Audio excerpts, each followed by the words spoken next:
So what is an autonomous system number? This is a really important concept to understand. You will dive into a detailed discussion on Border Gateway Protocol shortly, and without having a solid understanding of autonomous system numbers, you may have a difficult time understanding BGP and its routing process.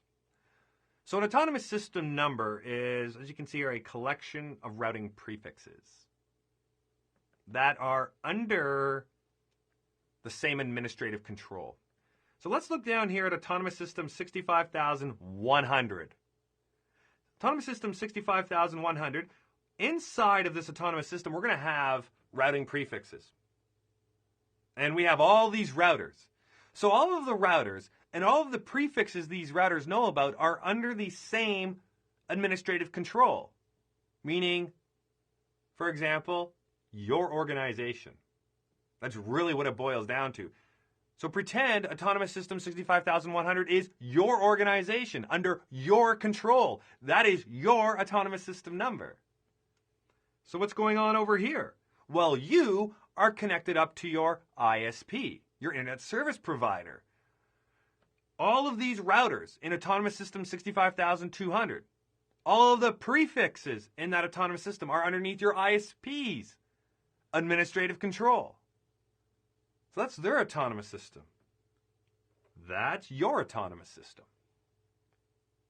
So these autonomous systems uniquely identify you. Where? On the internet. On the internet. That's your sphere of control. That's your ISP's sphere of control. Another ISP will have a different autonomous system number. Another corporation will have a different autonomous system number. There's the hierarchical distribution of these for my ANA down to regional internet registries who can hand them out if you are using the provider independent IP addressing. But if you're using the provider assigned IP addressing, well, then they can be handed out through the ISPs as well. And you'll see here that BGP uses this as part of its path selection process, these autonomous system numbers, when determining the shortest path in order to reach those prefixes in that destination autonomous system. How do we represent these autonomous system numbers? Well, they were originally represented as 16-bit numbers from 0 to 65,535.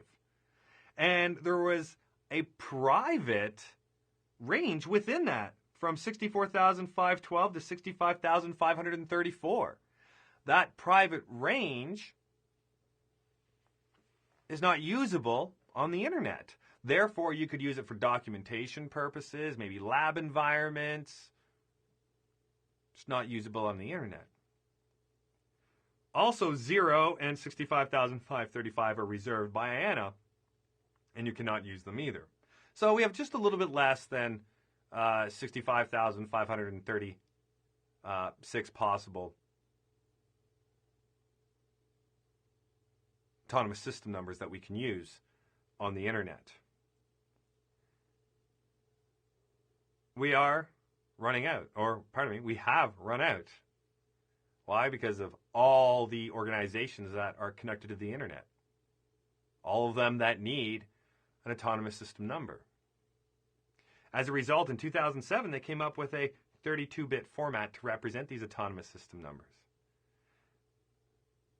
Since it's a 32-bit format, how many possible do we have? About 4.2 billion. It's a lot. It's more than 4.2 billion, as you can see right here.